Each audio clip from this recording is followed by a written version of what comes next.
Instacart Smart Cart, the Starbucks Odyssey, and Bikky goes through a fundraise. That's all ahead on this week's Monday Minute.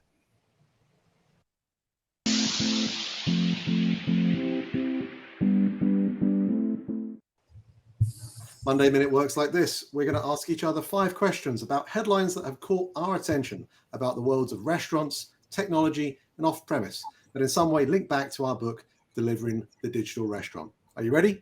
Let's go.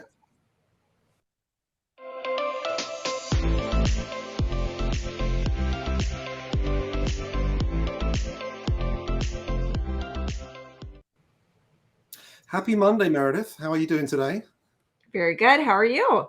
I don't know. It's been busy. We've been going to all these conferences. You were at Create last week. I was at FS Tech and then at the Patronics conference. It feels like everything that's been going on. It certainly feels like our worlds are continuing to get busier when it comes to these subjects. So without further ado, I've got some questions for you. And I'm going to start off by talking about the worlds of grocery and something I've heard about called Instacart Smart Carts.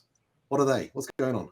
For super fans, they probably remember you talking about the visit to the Amazon grocery store and the carts that they had there. I have not seen an Instacart Smart Cart in the wild, but it sounds very similar to what you described at the Amazon grocery store. And I love this for a couple of reasons. Number one, they're taking this technology and making it available to all types of grocery stores, which is cool. But number two, I think, again, it shows that automation is going to fundamentally change the consumer perception of convenience.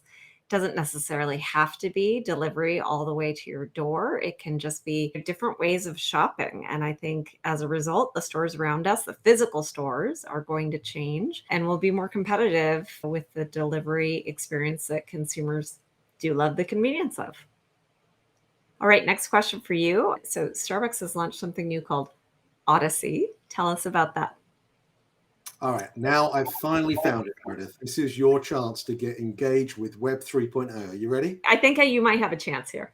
All right, I'll give me 30 seconds. So you don't even need a crypto wallet. I don't think you even know what a crypto wallet is, but you don't even need to have one of those. You can use the current Starbucks app. It's going to merge in with the Starbucks app. And it's basically using NFT tokens, like collectible badges. It's something that they're calling journey stamps. And these things can then be exchanged within the Starbucks community. And you can do things like have access to events. I think the one that stood out to me on one of the articles was a virtual espresso martini making class. Now, come on, that surely has caught your attention. I love this. You don't have to wear any of the Oculus Quest 2 things. The other thing which I particularly like mentioning blockchain here, by the way, is that it uses something called Polygon. It's like a proof of stake blockchain technology called Polygon, which is pretty energy friendly. You hear a lot of people talking about the world of crypto not being particularly environmentally friendly.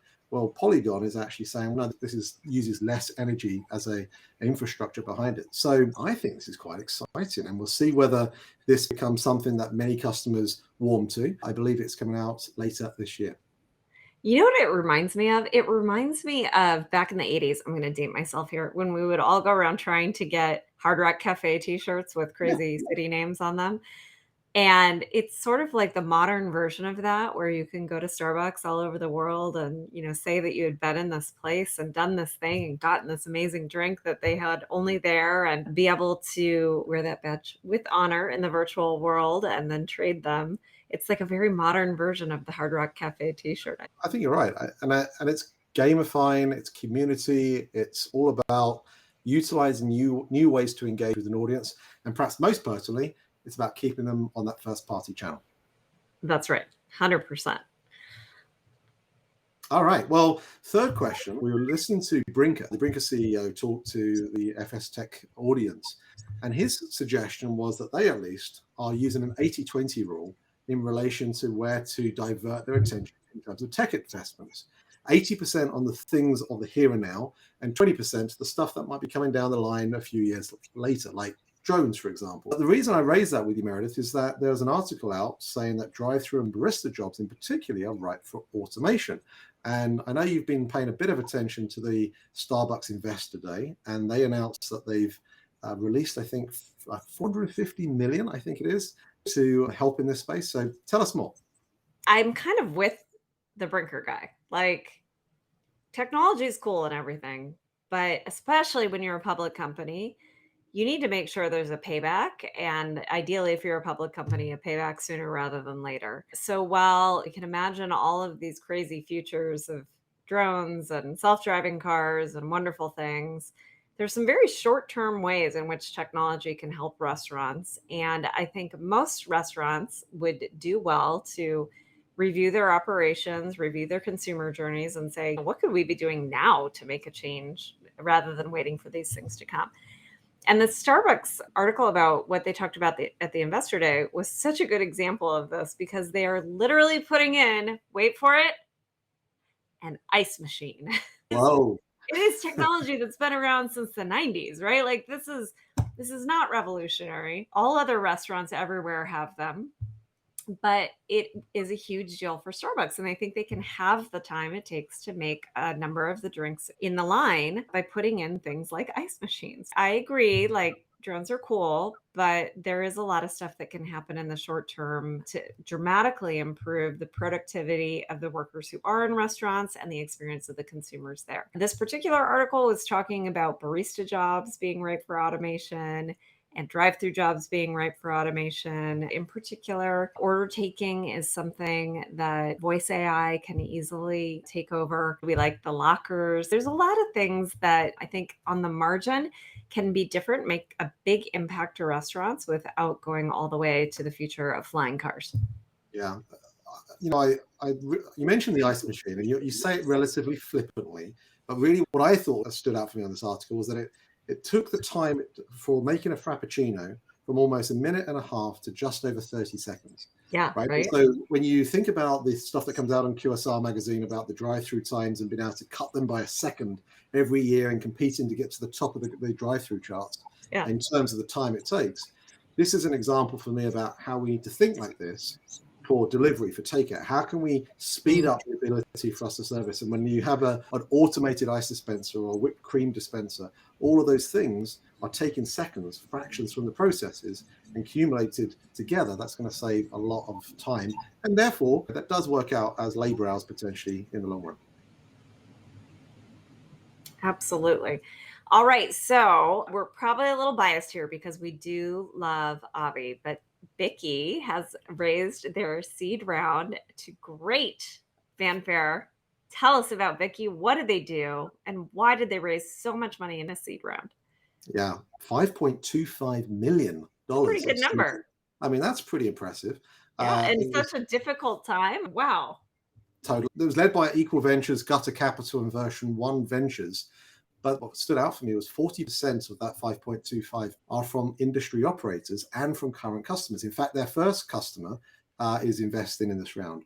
I mean, what a great testament to be able to have your current customers and customers that are in this industry invest in you at such an early stage. And it doesn't surprise me because Abby is brilliant. What he's doing in helping the industry take a better grasp on customer data and be able to use customer data in a way that allows you to better use it to help with things like lapsed customers. I was at the Patronics conference this week, and they were doing some similar things themselves in looking at the way in which different customers react at different times and being able to use that data to be able to reach out to those customers at the right time, on the right day, at that particular moment, knowing that that has a statistically more relevant time for them to respond to, engage in, and therefore perhaps win them back or perhaps get another purchase. Having a data platform like what Bikky is doing is going to help restaurants be able to more effectively market to their customers. More effective marketing is going to be something that everyone is interested in. So no surprise that he's got such a successful seed round. I suspect more good news will come in the months and years ahead. Okay, finally, this week, Doordashers can work for 4 hours or less a week and make $25 per hour. This is interesting. Well, look, first of all, Tony Zhu, the CEO of DoorDash, was on CNBC and he was dropping words of wisdom the entire way through. So many interesting factoids about DoorDash and the platform.